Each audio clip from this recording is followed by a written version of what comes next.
şəxsiyyəti Məkkədən başlanacaq. Bə'd az müqəddemat məntəqeyi və sahabi. İki müqəddemat olacaq. Müqəddemat-ı məntəqədə bir ittifaqat düşəcək. Bir də dünyada bir ittifaqat düşəcək. Həzrəti məntəqeyi iki dənə məntəqədə hükümət düzələcək. Müvaliyə Həzrəti sahabəsi.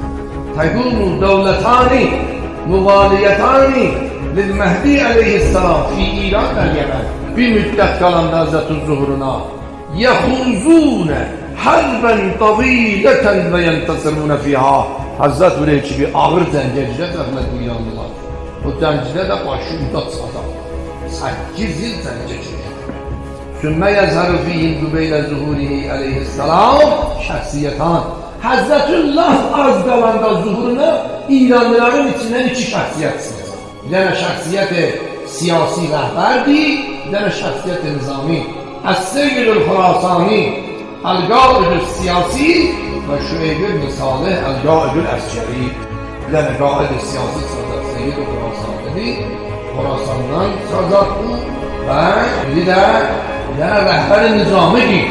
Toqqadı bir dənə rəhbərdir. Zənc eləməkdə toq başladır. Adamdır, Abi Şüeyb-i Salih.